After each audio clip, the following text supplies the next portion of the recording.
हम लोगों ने बच्चों कल क्लोरोबेंजीन खत्म कर लिया था। आज हम लोग को पढ़ना है वेरी इंपॉर्टेंट फिनॉल। क्या मेरी पूरी क्लास तैयार है? तो आ जाइए पढ़ाते हैं फिनॉल।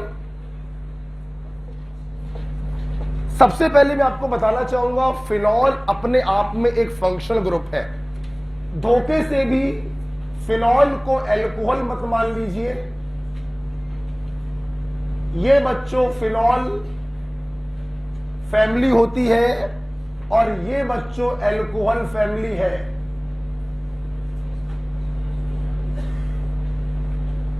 ये एल्कोहल है। Both are different functional group.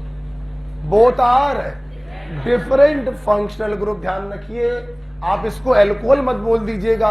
ये फिनॉल फैमिली है और ये एल्कोहल फैमिली है।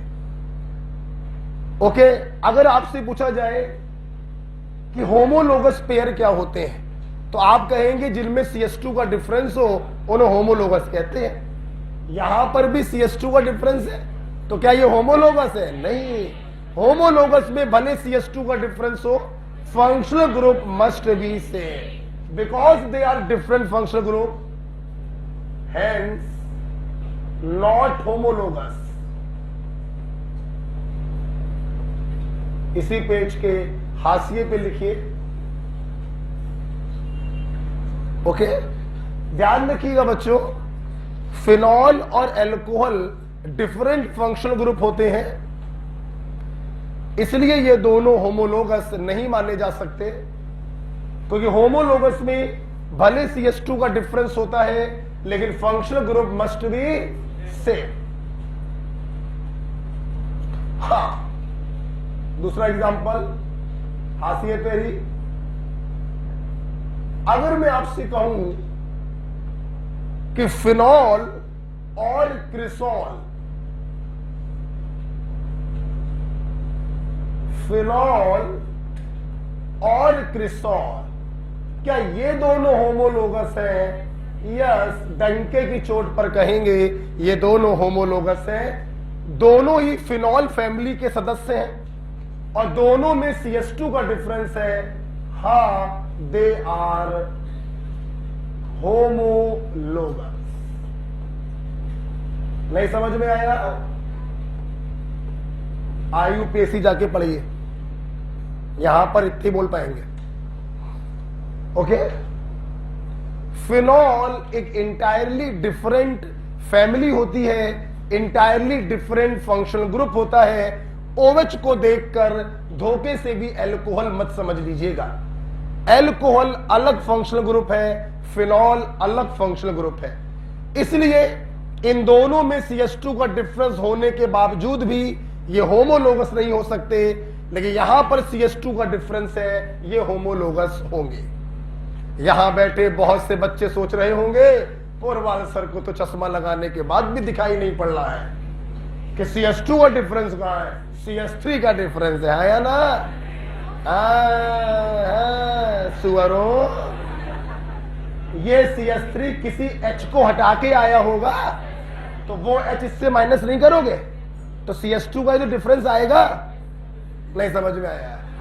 ना ना ना ना ना ना ना, हम मानेंगे नहीं। आ गया पक्का? CH3 का डिफरेंस है? पक्का समझ गए हो? झूठ बोल रही है। चलो तो मान लेते, नहीं बताएंगे जाओ। ठीक है, तो फिनॉल एक डिफरेंट फंक्शनल ग्रुप है, एल्कोहल एक डिफरेंट फंक्शनल ग्रुप है।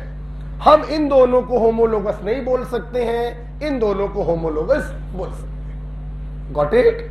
एक पॉइंट आपको सिखाया। अब आइए चलते हैं अपनी कॉपी की तरफ। जानते हो बच्चों, आप लोग जिसको रफली भाषा में फिनॉल बोल देते हो, वास्तव में वो फिनॉल फैमिली का फर्स्ट मेंबर होता है कार्बोलिक एसिड। बच्चों बोलो क्या? जिसको आप लोग क्रिसॉल बोलते हो, ये फिनॉल फैमिली का दूसरा सदस्य होता है क्रिसॉल। राइट? अगर बच्चों बेंजीन पर 2 OH लगा दिए जाएं तो इनके नाम होते हैं कैटिकॉल, रिसोर्सिनॉल और क्यूनॉल। ठीक, पूरी क्लास बोलेगी हाँ या ना, उत्तर देंगे सब लोग।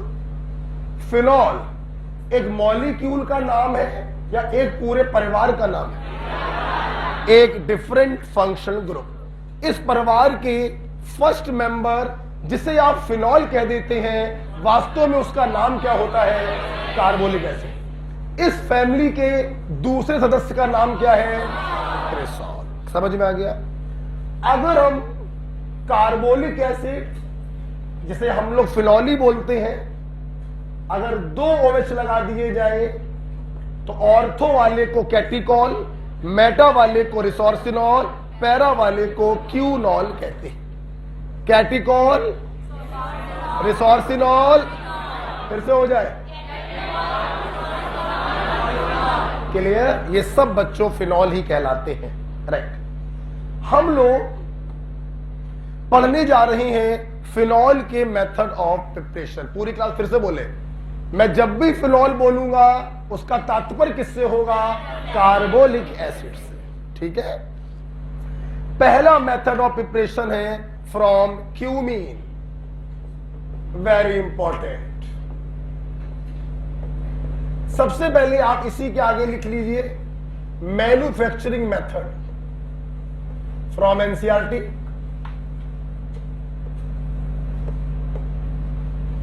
मैन्युफैक्चरिंग मेथड, आइए सब लोग सामने देखें। हम लोग इसमें क्यूमीन लेते हैं। Cumene is isopropyl benzene.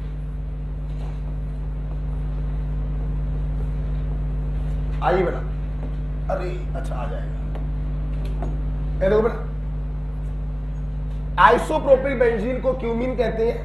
थोड़ा अच्छा दिखाने के लिए मैं कार्बन और हाइड्रोजन के बीच का बॉन्ड दिखा दे रहा हूं।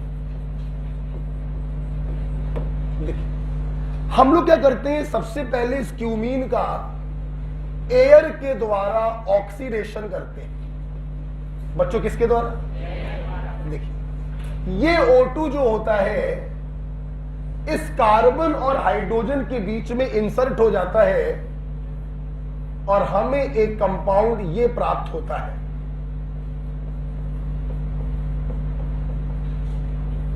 Cumene hydroperoxide. बच्चों बोलो, फिर से बोलो,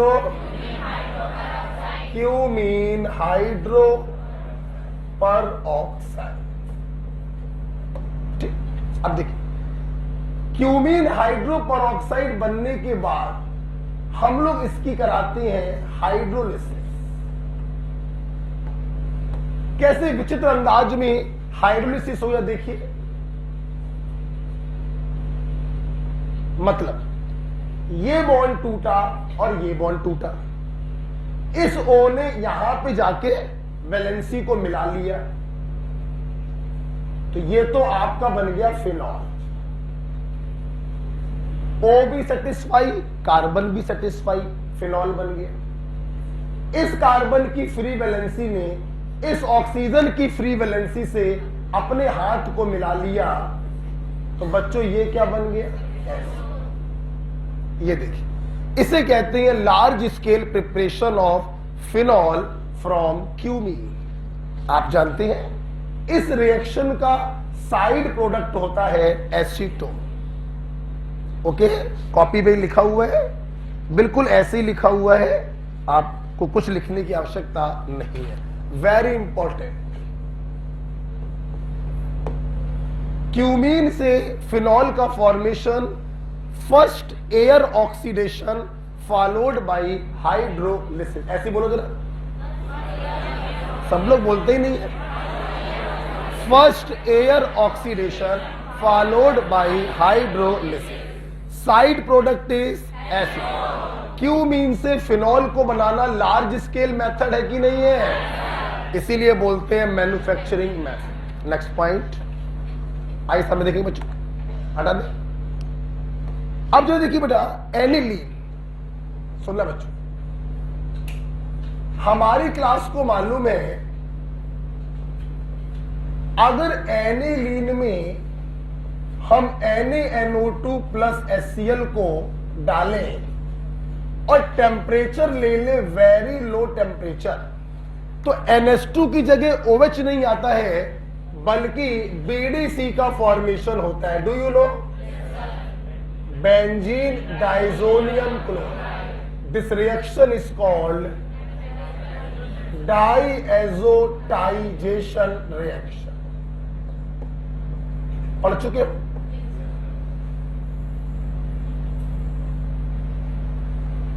आप सुनना। लेकिन आपने हमसे पढ़ा अगर टेम्परेचर को हम 5 डिग्री सेल्सियस से ज्यादा कर दें बच्चों, तो ये जो ड्रॉबैक था, ये जो एक्सेप्शन था, ये खत्म हो जाता है और जहां जहां NH2 वहां OH। मतलब तुम एनिलीन से भी फिनॉल बना सकते हो HNO2 का इस्तेमाल करके, बस टेम्परेचर 5 डिग्री से ज्यादा कर देना। देखिए बच्चों होता क्या है, जब टेम्परेचर 5 डिग्री से ज्यादा होता है तो होगा क्या, सबसे पहले तो BDC ही बनता है। What is this? हाँ, सबसे पहले बनेगा तो BDC, लेकिन ये BDC लो टेम्परेचर पर स्टेबल होता है। अगर टेम्परेचर 5 डिग्री से ज्यादा कर दिया जाए तो इस BDC की हाइड्रोलिसिस हो जाती है। क्या हो जाती है? और ये कन्वर्ट हो जाता है फिनॉल। क्लियर बच्चों? हमने इस तरीके से आपको 3 रिएक्शनें पढ़ा दी हैं। सामने देखना, एनिलीन की रिएक्शन HNO2 से टेम्परेचर 0 से 5 क्या बनेगा? Benzene diazonium chloride BDC। Temperature अगर 5 डिग्री से ज्यादा हो जाए क्या बनेगा? फिनॉल। जहां जहां NH2 वहां अपवाद खत्म हो गया। तीसरी रिएक्शन जो NCERT में लिखी है, बेंजीन डाइजोनियम क्लोराइड से फिनॉल कैसे प्राप्त करोगे? Via hydrolysis. क्या बन जाएगा? फिनॉल। Is it clear? समझ में आ रहा है? आपकी कॉपी पर ये लिखा हुआ है। क्लियर बेटा? तो आप ध्यान रखिएगा, ये रिएक्शन भी अलग से लिखी है NCERT में कि BDC से फिनॉल कैसे प्राप्त करोगे? Via hydrolysis. बच्चों हाइड्रोलिसिस भी तभी हो पाती है जब टेम्परेचर 5 डिग्री से ज्यादा। अगर 5 से कम हुआ तो BDC स्टेबल होता है, और अगर 5 से ज्यादा हुआ तो BDC अनस्टेबल हो जाता है, हाइड्रोलिसिस हो जाती है और फिनॉल का फॉर्मेशन होता है। राइट और रॉन्ग? नेक्स्ट पॉइंट, हम लोग आ गए हैं प्रॉपर्टी में। पहली प्रॉपर्टी NCERT से, सॉरी, हमारे रिएक्शन मैकेनिज्म से लिखी हुई है। आया ना मेरा पुष्पेन? देखिए आप कह रहे थे यही छोड़ दिया था हमने रिएक्शन मैकेनिज्म में, देखो यहां पर आ गया। ठीक है, आइए मैं रिवाइज करा देता हूं। देखिए हमारे पास 3 लोग होते हैं, सोडियम हाइड्रोक्साइड और सोडियम बाइकार्बो। देखो अगर हमारा एसिड सफिशिएंट एसिडिक है या थोड़ा उससे कमजोर है या थोड़ा और कमजोर है, देखना अगर सोडियम डालते हैं तो पूरी क्लास जानती है ये दुनिया के सारे कंसों से रिएक्शन करता है। इससे भी हटाएगा, इससे भी हटाएगा, इससे भी हटाएगा, in the form of hydrogen gas, और खुद जाकर यहां पर फिट हो जाएगा। Sodium oxalate, sodium phenoxide, sodium alkoxide. हाँ या ना? NaOH थोड़ा सा कमजोर बेस होने के कारण ये सिर्फ स्ट्रॉन्ग एसिड से रिएक्शन करता है, माइल्ड एसिडों से रिएक्शन नहीं करता। हाँ या ना? OH माइनस H+ को लेकर वाटर के रूप में अलग हो जाएगा और यहां पर सोडियम आकर लग जाएगा। Sodium oxalate, sorry sodium carboxylate और सोडियम फिनॉक्साइड। क्लियर? अगर आपने और कमजोर बेस ले लिया, बाइकार्बोनेट सिर्फ और सिर्फ एसिड से रिएक्शन करेगा, फिनॉल या अल्कोहल से रिएक्शन नहीं करेगा। इसका बेस होता है HCO3 माइनस, H प्लस को घसीटेगा in the form of H2CO3, जो अनस्टेबल होता है टूट जाएगा CO2 और वाटर। मेरे बच्चे अभी अभी पढ़ चुके हैं, ये कार्बन जो आया है ये वाला कार्बन है और ये वाला कार्बन आया है बाइकार्बोनेट्स। क्या नहीं मालूम था आपको ये सब? ये लिस्ट मैंने आपको रिएक्शन मैकेनिज्म में पढ़ाई थी, हाँ या ना? तो सोडियम सारे कंसों से हाइड्रोजन को डिस्प्लेस करता है, NaOH फिनॉल तक रिएक्शन करता है, बाइकार्बोनेट सिर्फ एसिड तक रिएक्शन करता है, उससे कमजोर वालों से रिएक्शन नहीं करता। आगे की चर्चा हम नहीं करना चाहेंगे, डिटेल डिस्कशन आपको सब मालूम है। ठीक, आइए इसी फंडे का हम लोग इस्तेमाल कर रहे हैं एसिड, फिनॉल और अल्कोहल को सेपरेट करने में। देखिए बच्चों ये लिखा हुआ है ना, कुछ भी लिखना तो नहीं है? नहीं। देखिए मान लीजिए आपके पास बेटा एसिड, फिनॉल और अल्कोहल का एक मिक्सचर है। बच्चों ये ऑर्गेनिक कंपाउंड है, ईथर में सॉल्युबल होंगे, नॉन पोलर सॉल्वेंट में डिसॉल्व इन ईथर। ये आपके पास एक मिक्सचर था और इस मिक्सचर के तीनों कंपोनेंट आपको सेपरेट करने थे। देखिए हमने क्या किया, हमने सबसे पहले इसमें सोडियम बाइकार्बोनेट डाला, अंदर जाएगा, बहुत ही कमजोर बेस है, सबसे स्ट्रॉन्ग वाले से रिएक्शन करेगा, अल्कोहल या फिनॉल से। अभी सिखाया ना, अंदर गया, सोडियम कार्बोक्सिलेट बनाया, इनसे रिएक्शन नहीं किया। अब सुनना, चूंकि इनसे रिएक्शन नहीं किया, ये कोवलेंट के कोवलेंट ही रहेंगे, ईथर में ही सॉल्युबल होंगे।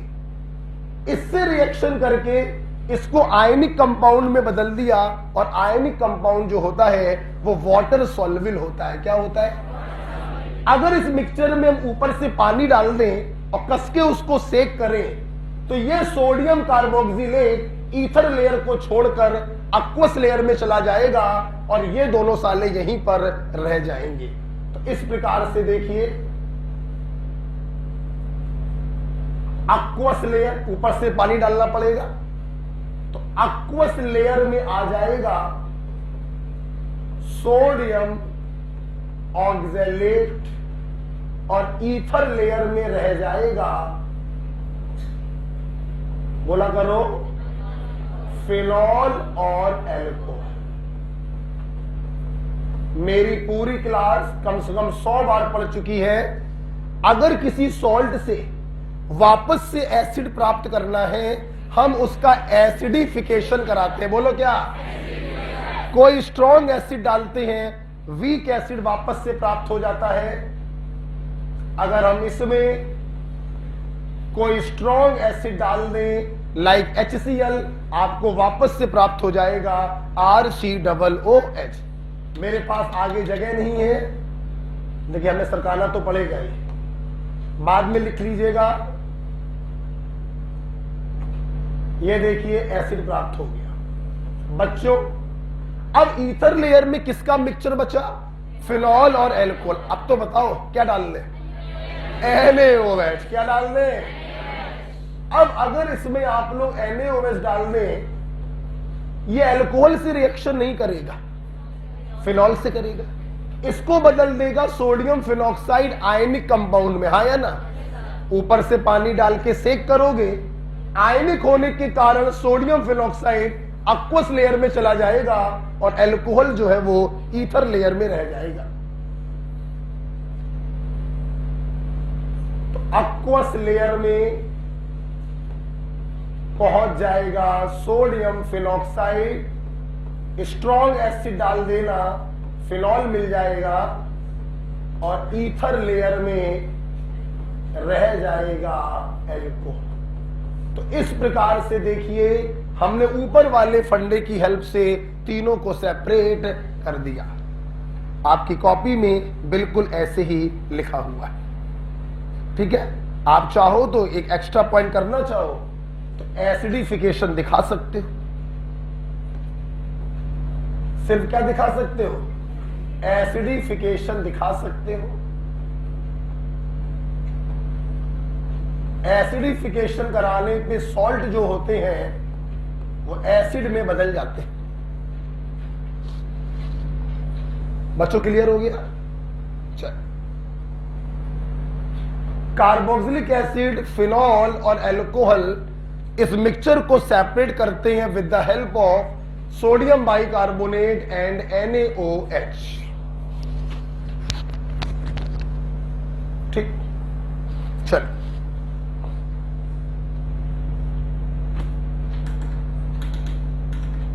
बताए। चलो अब बोलो बोलो बोलो, बोलेंगे सोडियम किन कंसों को डिस्प्लेस करता है? सारे कंसों को। बेटा बोलो, एसिड हो, फिनॉल हो, एल्कोहल हो, अमोनिया हो, एसिटिलीन। राइट। NaOH किन कंसों को डिस्प्लेस करता है? फिनॉल और एसिड। फिनॉल और एल्कोहल से, एसिटिलीन से, अमोनिया से, सिर्फ एसिड और फिनॉल। बाइकार्बोनेट किस कंस को डिस्प्लेस करता है? सिर्फ एसिड। उससे कमजोर वालों को। बच्चों आंख बंद करके बोलना, देख के तो बिल्कुल मत बोलना। तुम्हारे पास एक मिक्सचर है एसिड, फिनॉल और एल्कोहल का जो ईथर में डिसॉल्व है, कोवेलेंट कंपाउंड है, ईथर में डिसॉल्व होंगे। हमें इनको अलग करना था। सर्वप्रथम क्या डाला? ये किससे रिएक्शन करेगा? कार्बोक्सिलिक एसिड से। उसे बदल देगा सोडियम सॉल्ट में। आयनिक होने के कारण सोडियम सॉल्ट आ जाएगा एक्वस लेयर में, फिनॉल और एल्कोहल रह जाएंगे ईथर। एसिडिफिकेशन कराया, कार्बोक्सिलिक एसिड अलग। अब बोलो फिनॉल और एल्कोहल को सेपरेट कैसे करोगे? सब लोग बोला करो। NaOH किससे रिएक्शन करेगा? क्या इसको सोडियम फिनॉक्साइड में बदलेगा? क्या ये आयनिक होगा? क्या ये एक्वस लेयर में आ जाएगा? एसिडिफिकेशन कराएंगे, फिनॉल और लास्ट में ईथर लेयर में क्या बचेगा? कोई डाउट?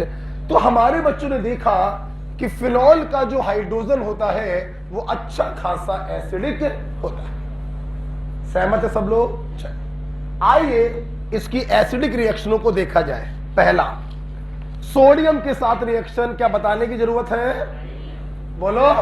नहीं। क्या ग्रिगनॉड से बताने की जरूरत है? ग्रिगनॉड का R- कंस वाले H को लेकर अलग हो जाए। क्या एसिड डेरिवेटिव से बताने की जरूरत है? RCO का आगे वाला भाग कंस वाले H को लेकर अलग हो जाए।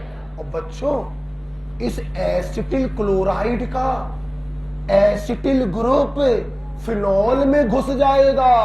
इस रिएक्शन को कह सकते हैं एसिटाइलेशन रिएक्शन। जोर से बोलो, जोर से बोलो।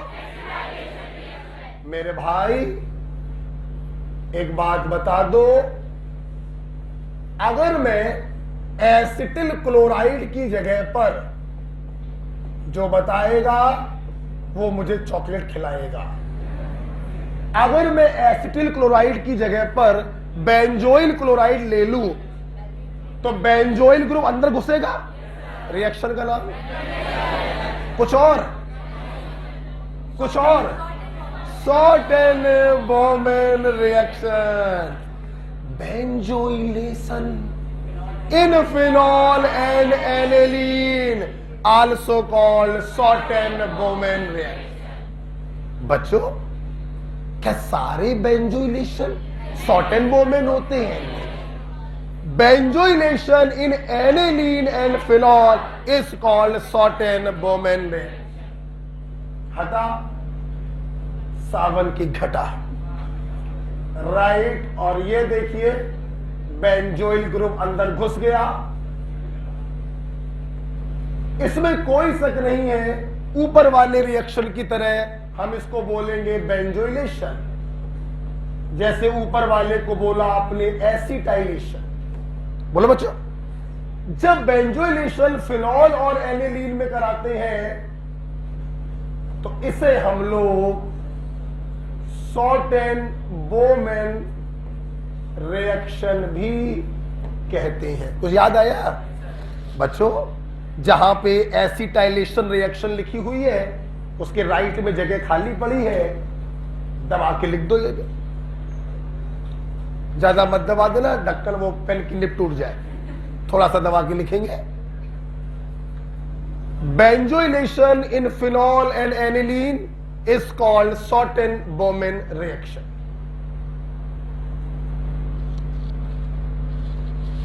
ऐसे लिखवा दिया, एक रिवीजन हो गया शॉर्टेन-बोहमेन रिएक्शन का। मतलब रिएक्शन कराना तो आप सभी लोग जानते हैं। कोई भी एसिड डेरिवेटिव ले लीजिए, RCO का आगे वाला भाग कंस वाले H को लेकर अलग हो जाएगा। ठीक है, नेक्स्ट बच्चों, फिनॉल की रिएक्शन इन्होंने NaOH से कराई है। अभी अभी मैं अपने छात्रों को दिखा चुका हूं। NaOH फिनॉल के कंस को डिस्प्लेस करेगा और सोडियम फिनॉक्साइड बनाएगा। इसके ऊपर अगर हम डाल दें carbon dioxide 6 atmosphere 125 degree Celsius, ये CO2 ऑर्थो पोजीशन पे जाकर अटैच हो जाता है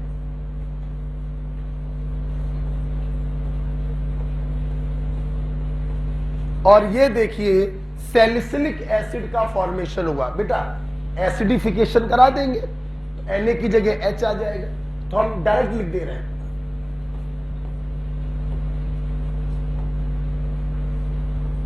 सैलिसिलिक एसिड। इस रिएक्शन को कहते हैं कोल बेस सिमिट रिएक्शन। कौन सी रिएक्शन?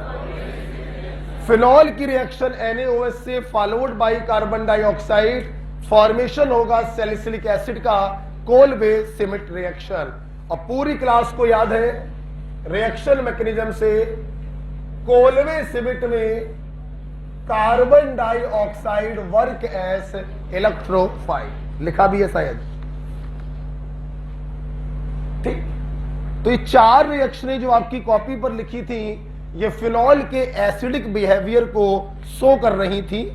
सोडियम के साथ, ग्रिगनॉड के साथ, एसिड डेरिवेटिव के साथ और NaOH फॉलोड बाय CO2 के साथ। Kolbe Schmitt reaction. बेटा तुम्हारा पेपर सब्जेक्टिव हो गया, मान लेते आ गया।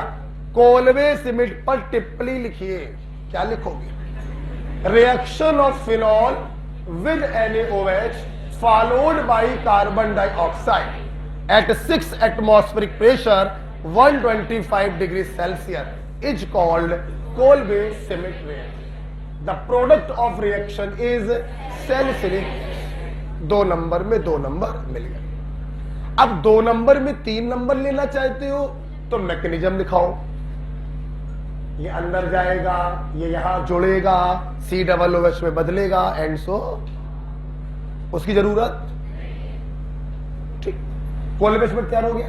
तो पहली प्रॉपर्टी आपने पढ़ी एसिडिक नेचर, समझ लिया, पन्ना पढ़ ली।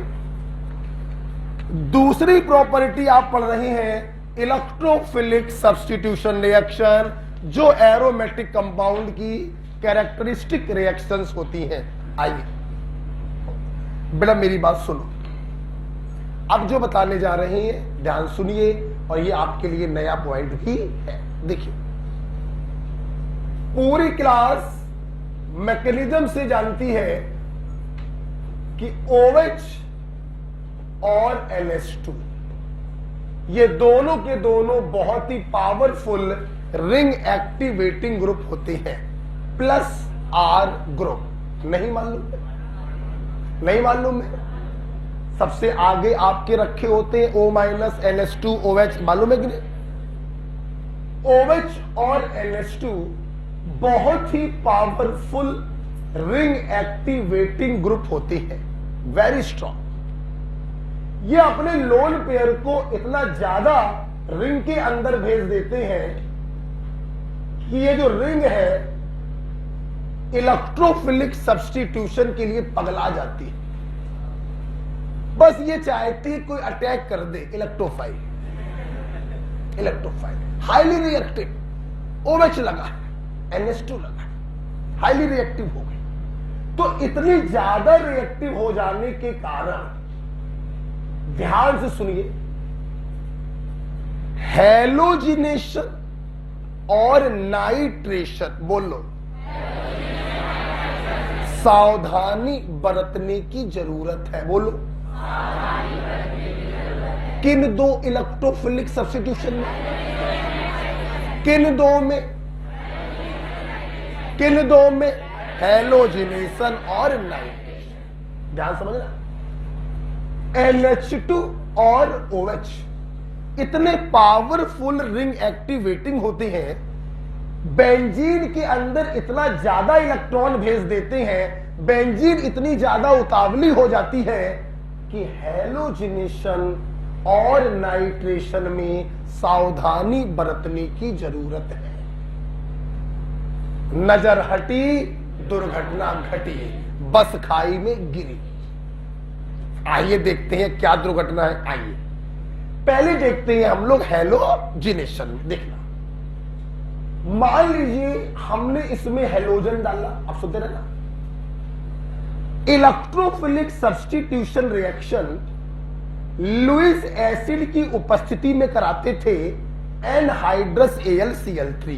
पॉइंट नंबर 1, इन्होंने रिंग को इतना ज्यादा एक्टिव कर दिया है कि लुईस एसिड लेने की जरूरत ही नहीं है, हम एक्वस ब्रोमीन का इस्तेमाल कर लेते हैं। हमें कोई जरूरत नहीं पड़ती लुईस एसिड की, ना इसमें ना इसमें। AlCl3 डालने की कोई जरूरत नहीं है, Fe डालने की कोई जरूरत नहीं है, प्रोटोनिक एसिड डालने की कोई जरूरत नहीं है, सीधे पानी में ये रिएक्शन हो जाती है। बात नंबर 2, ये इतनी ज्यादा एक्टिवेट हो जाती है कि मोनोहैलोजिनेशन नहीं होगा बच्चों, यहां पे हो जाएगा ट्राई हैलोजिनेशन। बोलो ना, क्या हो जाएगा? Try halogenation. चाहे फिनॉल हो चाहे एनिलीन हो, दोनों में बेटा ये होता है। ठीक, सुनना सर, हम आपकी बात से सहमत तो है, बेंजीन जो है जोश में आ गई, हाईली रिएक्टिव हो गई है, ट्राई सब्स्टिट्यूशन हो गया है। सर हम लेकिन चाहते हैं कि मोनो ही सब्स्टिट्यूशन हो, 3 ब्रोमीन ना आए, 1 है ब्रोमीन आए। तो सुनो, हम तब हैलोजिनेशन कराते हैं इन नॉन पोलर सॉल्वेंट। बच्चों बोलो किसमें? बच्चों बोलो किसमें?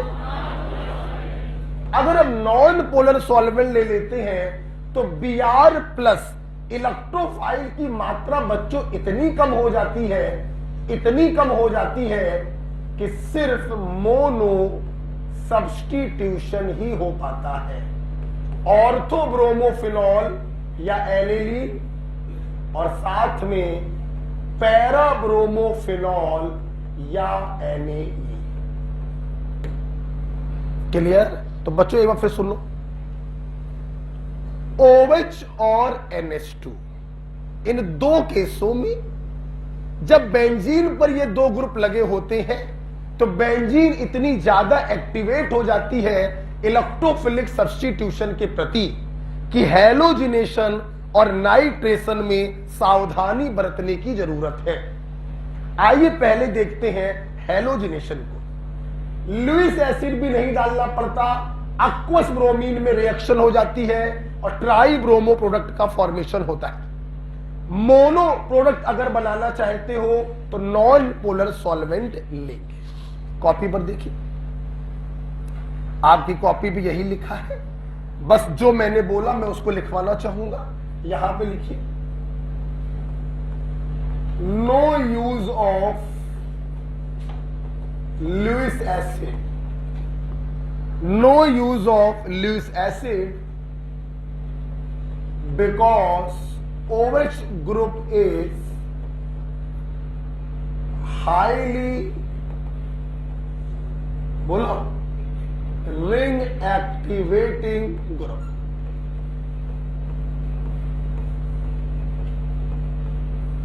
Highly ring activating group. और साथ ही साथ मैं आपको यह भी बताना चाहता हूं, भले बच्चों ट्राई सब्स्टिट्यूशन हो गया हो, लेकिन ईल्ड बहुत अच्छी नहीं होती है, poor yield.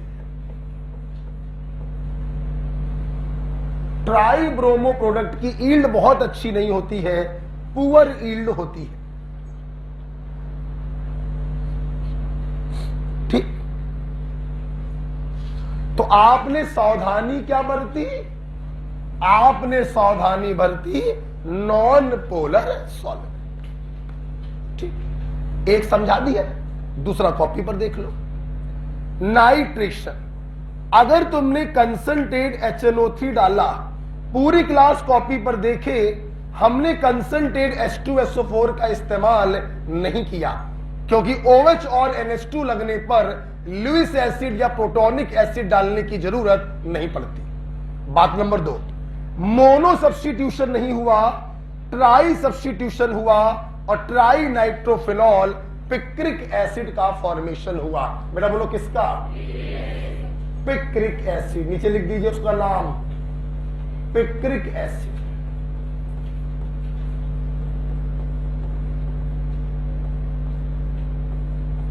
Try nitrophenol picric acid. बच्चों मेरी बात सुनना, ब्रोमीन वाटर लेने पर जो ट्राई सब्स्टिट्यूटेड प्रोडक्ट बनता है, इसकी ईल्ड बहुत कम होती है। बेटा इसकी तो तब भी कुछ थोड़ी बहुत हो जाती है, इसकी ईल्ड तो बच्चों ना के बराबर होती है। क्यों?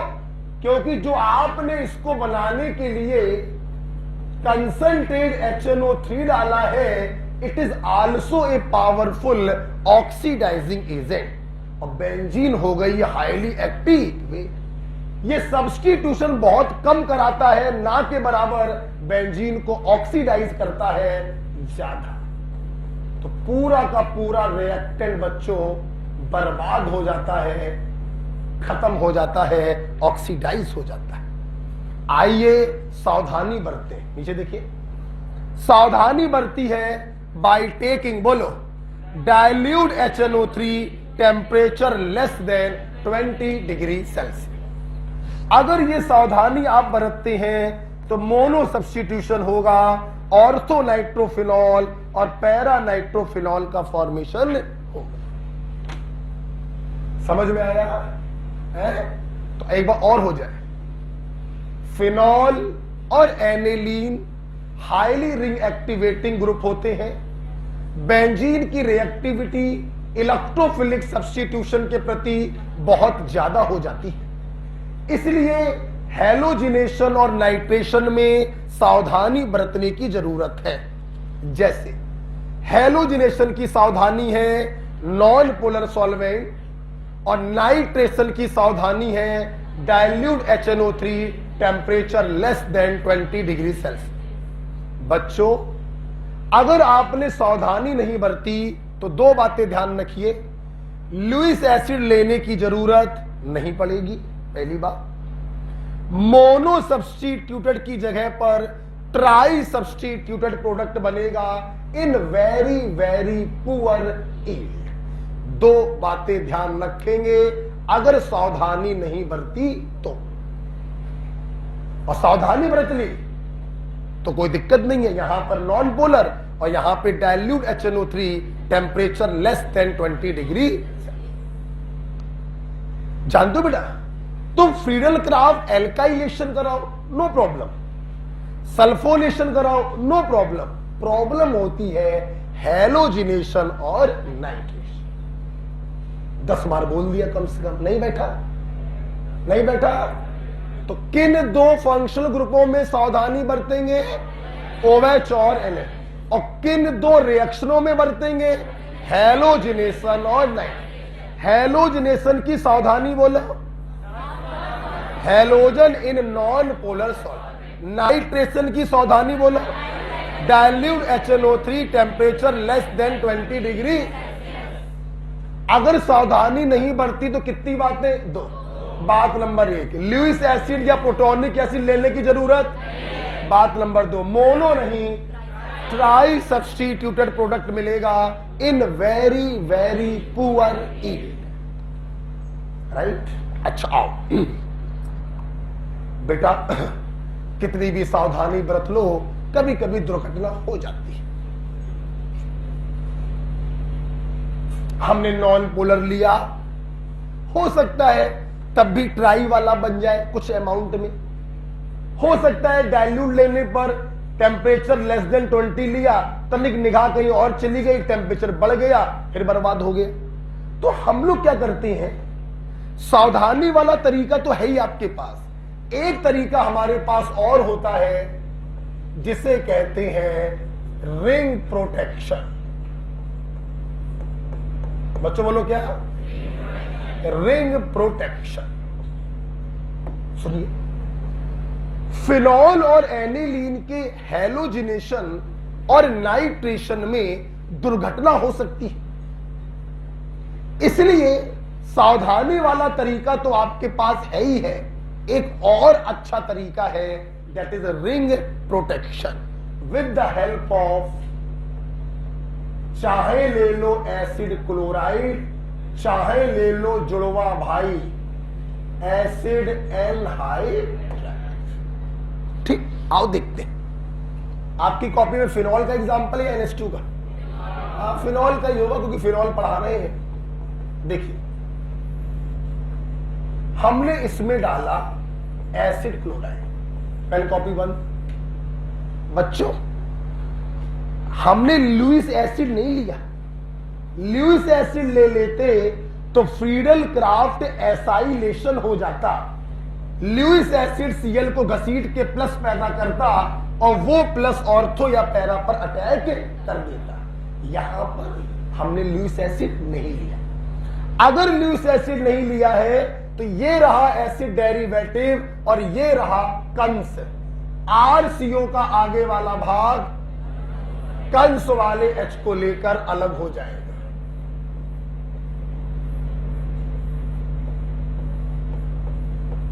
और ये देखो बन गया, ये देखो बच्चों, हम लोग फिनॉल और एनिलीन को उसके एसिटिल डेरिवेटिव में बदल देते हैं। बदलने से फायदा यह मिलता है कि इसका लोन पेयर रिंग में भी डीलोकलाइज हो सकता है और साइड ग्रुप में भी डीलोकलाइज हो सकता है। तो आप बताओ, इसके अंदर इलेक्ट्रॉन भेजने की ताकत कुछ कम हो गई?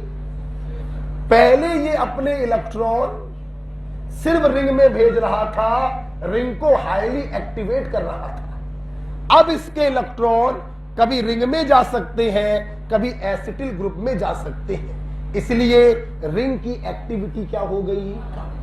अब ये नॉर्मल रिंग की तरह बिहेव करने लगी। ठीक, अब हमने करा दिया, चाहे हैलोजिनेशन करा लो चाहे नाइट्रेशन। कॉपी भी क्या कराया? नाइट। बच्चों, क्या H2SO4 अब लेना पड़ेगा? बिल्कुल लेना पड़ेगा। अब नॉर्मल रिएक्शन बन गई है, ये दोनों मिलकर NO2 प्लस पैदा करेंगे जो ऑर्थो और पैरा पोजीशन पर अटैक करेगा, नॉर्मल रिएक्शन होगी।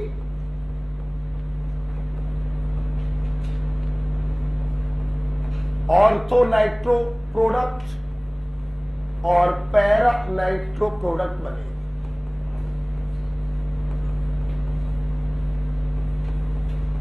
हमें इनको फिनॉल में बदलना था, आप इसकी फिर से करा दीजिए हाइड्रोलिसिस। RCO का आगे वाला भाग कंस वाले H को लेकर अलग हो जाएगा क्योंकि ये भी एसिड डेरिवेटिव है। और ये देखिए, ऑर्थो नाइट्रोफिनॉल और पैरा नाइट्रोफिनॉल का फॉर्मेशन हो गया।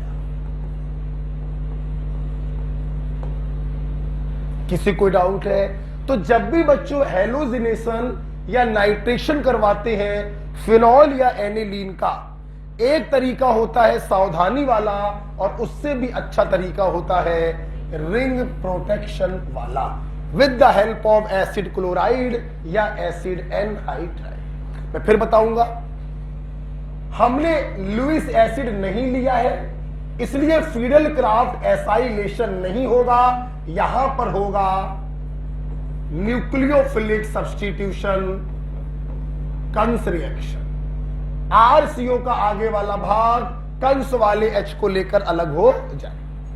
अब आप कराइए चाहे नाइट्रेशन चाहे कराइए हैलोजिनेशन, मोनो सब्स्टिट्यूशन होगा। वापस से इसको OH या NH2 में अगर बदलना है फिर से करा दीजिए हाइड्रोलिसिस। आरसीओ का आगे वाला भाग कंस वाले H को लेकर अलग हो जाए। इसे कहते हैं बच्चों ring protection in phenol and aniline. Clear? Acetyl chloride या एसिटिक एनहाइड्राइड। कुछ दिखाना चाहे उठते हो? हाँ, एक काम दिखा दो। यहां पे जगह नहीं है लिखने की, आप इसी के नीचे लिख दो, चाहे एसिड क्लोराइड ले लो और चाहे एसिड एनहाइड्राइड ले लो। राइट बच्चों?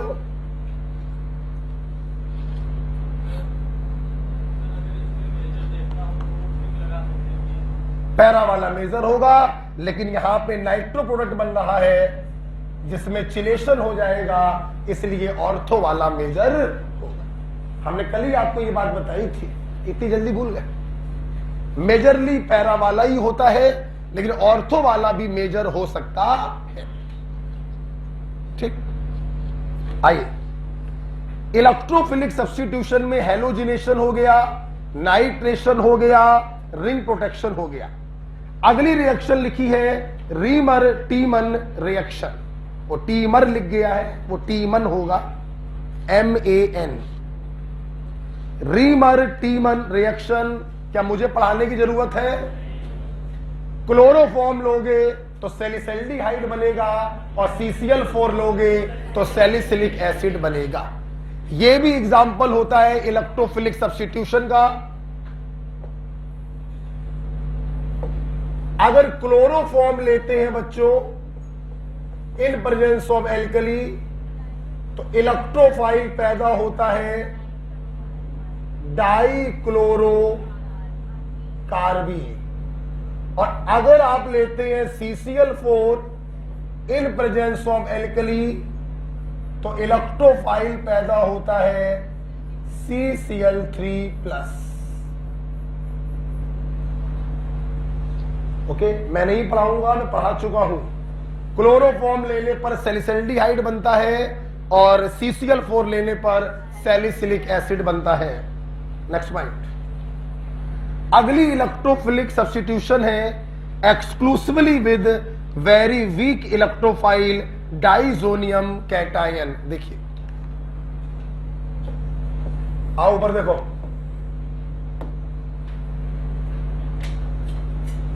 ऊपर देखिए, जानते हो बेटा डाइजोनियम कैटायन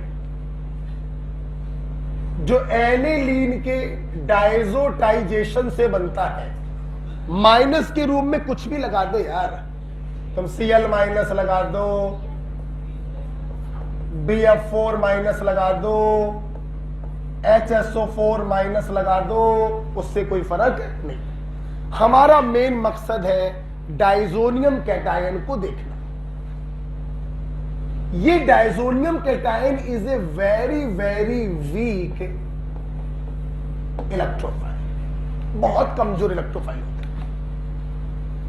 अब इलेक्ट्रोफाइल है तो इलेक्ट्रोफिलिक सब्स्टिट्यूशन कराने का हक रखता है, बेंजीन पर अटैक करने का हक रखता है, ऑर्थो या पैरा पर। अगर ओपीडी लगा, अगर एमडी लगा तो मेटा पर। लेकिन ये इतना कमजोर इलेक्ट्रोफाइल बच्चों होता है कि ये बेंजीन पर अटैक सिर्फ तब करता है जब बेंजीन पर very powerful strong ring activating group लगे, और दो ही होते हैं स्ट्रॉन्ग, NH2 और OH।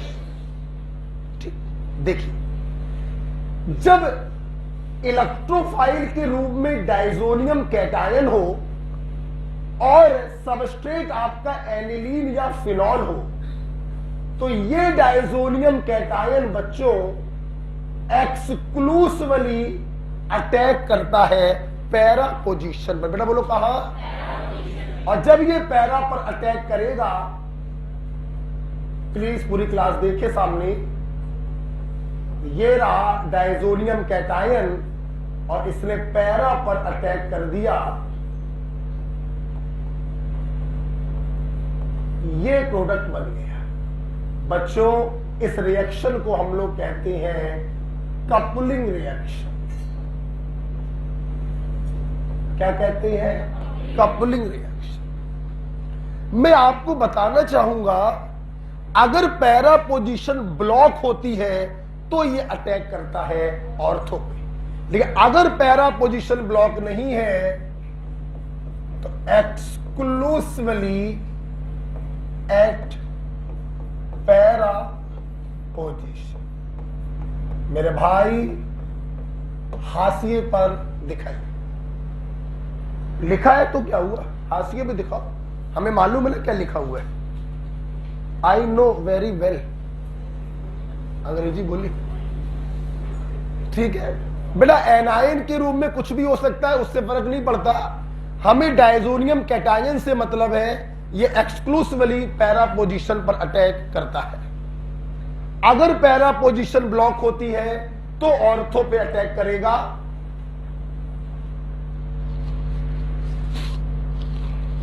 ठीक है,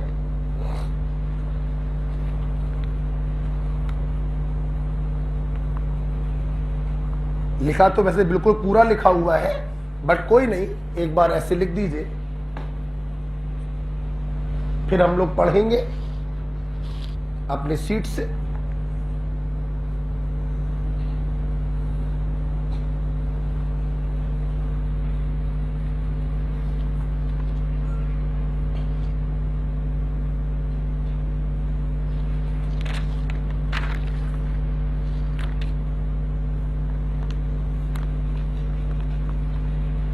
बोलो, क्या आप कॉपी से पढ़े? बताइए बेटा, डाइजोनियम कैटायन क्या बहुत ही कमजोर इलेक्ट्रोफाइल है?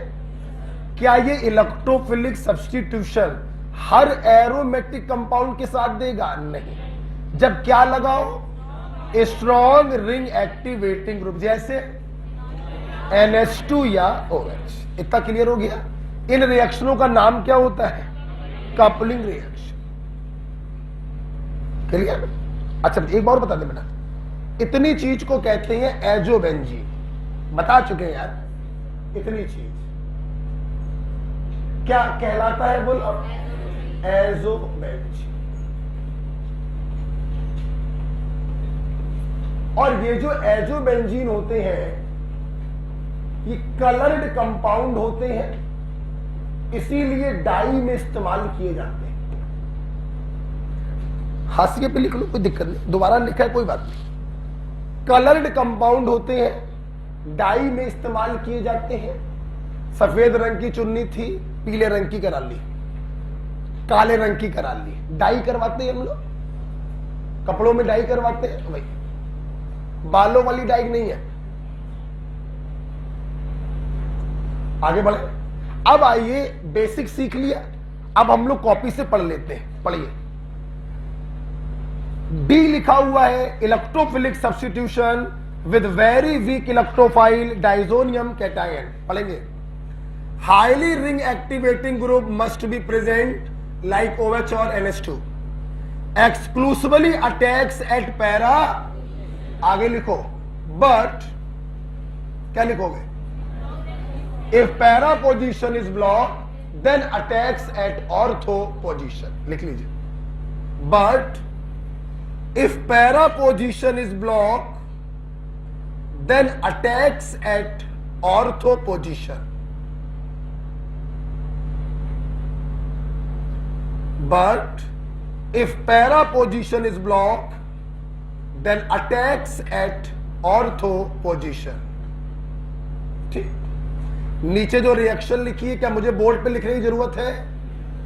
देखिए प्रोडक्ट क्या बन गया, हाइड्रोक्सी एजोबेंजीन। इसे कहते हैं ऑरेंज डाई। क्या कहते हैं बेटा? अगली हेडिंग जब हम लोग पढ़ेंगे एनिलीन, वहां पे मैं आपको 3-4 डाई बताऊंगा। अभी तुम नाम याद करने के चक्कर में ना रहो, मैं ट्रिक बताऊंगा, याद करा दूंगा। ठीक, अभी छोड़ दो, बस पढ़ लो कि ये डाई होती है, ऑरेंज डाई होती है। इसे कहते, हम लोग आ गए बच्चों अदर रिएक्शन में। मेरे भाई, अदर रिएक्शन में पहला लिखा हुआ है ऑक्सीडेशन। अगर क्रोमिल क्लोराइड डाल दिया जाए फिनॉल के ऊपर, सबसे पहले एनसीईआरटी का पॉइंट लिखिए, क्रोमिल क्लोराइड ले लो या सोडियम डाइक्रोमेट ले लो। एनसीईआरटी में लिखा हुआ है, आपको मिलेगा पैराबेंजोक्विनोन। क्या मिलेगा? पैराबेंजोक्विनोन।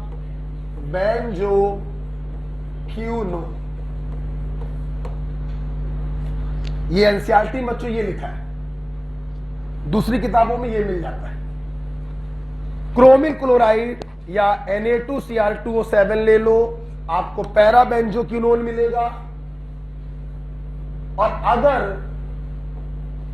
पोटेशियम पर सल्फेट से ऑक्सीडेशन कराते हो तो ये जो O होगा पैरा पर इंसर्ट हो जाता है और क्यूनॉल मिलता है। क्या मिलता है? अभी पढ़ाया था। इस पर्टिकुलर ऑक्सीडेशन को इल्ब्स पर सल्फेट ऑक्सीडेशन कहते हैं, जो एनसीईआरटी में नहीं है।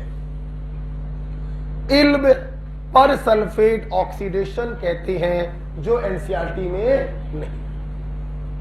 ओके, ये वाला एनसीईआरटी में। ठीक, नेक्स्ट ऑक्सीडेशन के बाद हम लोग पढ़ेंगे लेडरर मिनेस रिएक्शन। सबसे पहले मैं आपको बताना चाहूंगा, लेडरर मिनेस रिएक्शन के आगे लिख लीजिए, this is also the example of electrophilic substitution reaction. Lederer Manasse reaction यह भी बच्चों एक प्रकार का इलेक्ट्रोफिलिक सब्स्टिट्यूशन रिएक्शन होता है। आइए देखिए, सुनिए, हम लोग फिनॉल की रिएक्शन जब एक्सेस ऑफ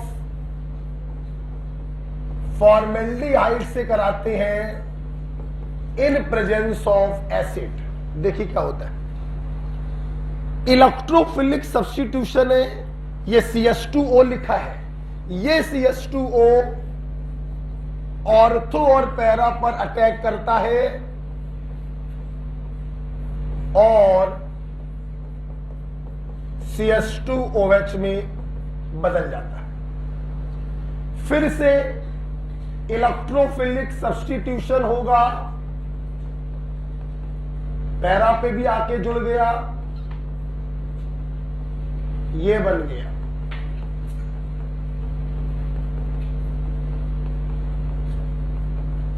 बच्चों ये CH2O है ना, CH2OH को लेकर किस में बदल जाएगा? CH2। ठीक है, फिर अटैक कर सकता है, फिर यहां पर आके जुड़ जाएगा एंड सो ऑन। और ये जो स्ट्रक्चर बनते हैं, ये स्ट्रक्चर जब आपस में पॉलीमेराइज करते हैं, बेटा बोलो क्या, तो हमें प्राप्त होता है क्रॉस लिंक्ड पॉलीमर, जिसे हम कहते हैं बेकेलाइट। एक बार तुम लोग पूछ रहे थे क्या कहते हैं? बेकेलाइट। तो bakelite is phenol formaldehyde resin. बच्चों बोलो क्या होता है? बच्चों बोलो क्या होता है? Phenol formaldehyde resin is called bakelite. ध्यान से सब लोग देखिए, एक्चुअली बेकेलाइट में क्या होता है, ये जो इंटरमीडिएट बने थे CH2OH वाले, ये एक दूसरे से जुड़ जाते हैं। इसे मान लो मेरे भाई, सब लोग देखिएगा, हम पहला वाला ले रहे हैं, दूसरा वाला ले, सब लोग देखना, याद नहीं करना पड़ेगा, देखना दूसरा वाला लिया हमने, ठीक। क्या होता है, जब इनको आप एक सीरीज में रखेंगे, इनका OH और बगल वाले का H, H2O निकल गया, और जब H2O निकल जाएगा तो ये आपस में CH2 से जुड़ जाएंगे, आपस में CH2 से जुड़ जाएंगे, आपस में CH2 से जुड़ जाएंगे। इसी पॉलीमर को कहते हैं बेकेलाइट। अब सुनना, एक शब्द होता है बच्चों बेकेलाइट और एक शब्द होता है नोवेलैक। बोलो क्या होता है? सुनना, दोनों ही फिनॉल फॉर्मेल्डिहाइड के रेजिन होते हैं, बेकेलाइट और नोवेलैक। अंतर यह होता है, इस समय बोर्ड पे जो चित्र बना है ये लीनियर पॉलीमर है। हमने इस बीच वाली यूनिट को एक लाइन में रखा है और पॉलीमराइज कराया, इस लीनियर पॉलीमर को कहते हैं नोवोलैक। लेकिन अगर मैं ये वाले OH नीचे रखता चला जाऊं और ये नीचे भी पॉलीमराइज होते जाएं, तो इस क्रॉस लिंक्ड को कहते हैं बेकेलाइट। क्या कहते हैं? तो सुनना, एक लाइन में पॉलीमराइजेशन हो नोवोलैक, और लंबाई के साथ साथ चौड़ाई में भी चले डांस हो गया। देखिए आप देख रहे थे, सिर्फ लंबाई में चल रहा नोवोलैक और लंबाई के साथ साथ चौड़ाई में भी चले। तुम्हारे नीट में सवाल आता है, बेकेलाइट और नोवोलैक में किसके द्वारा डिफरेंट यूनिट जुड़े होते हैं? CH2 के द्वारा डिफरेंट यूनिट जुड़े होते हैं। सबको दिखाई पड़ गया? तो देखिए, फिनॉल फॉर्मेल्डिहाइड रेजिन को बेकेलाइट या नोवोलैक कहते हैं। यह एक प्रकार का इलेक्ट्रोफिलिक सब्स्टिट्यूशन होता है। फिनॉल ऑर्थो और पैरा पोजीशन पे अटैक करता है, ये इंटरमीडिएट बनते हैं जो आपस में पॉलीमराइज करते हैं और बेकेलाइट और नोवोलैक का फॉर्मेशन होता है। तो इस प्रकार से हम लोगों ने पढ़ा Lederer Manasse reaction, example of electrophilic substitution, formation होगा बेकेलाइट या नोवोलैक का। इस प्रकार से फिनॉल क्या होता है? खत्म। मैंने कल आपसे कहा था फिनॉल में टाइम लगेगा, उलझाऊ बातें होती हैं, समय थोड़ा लग जाता है। बेंजल्डिहाइड 10 मिनट का, नाइट्रोबेंजीन 45 मिनट का, एनिलीन 15 मिनट का। हाँ, ये हम कल पढ़ेंगे इसके बारे में, ठीक है ना।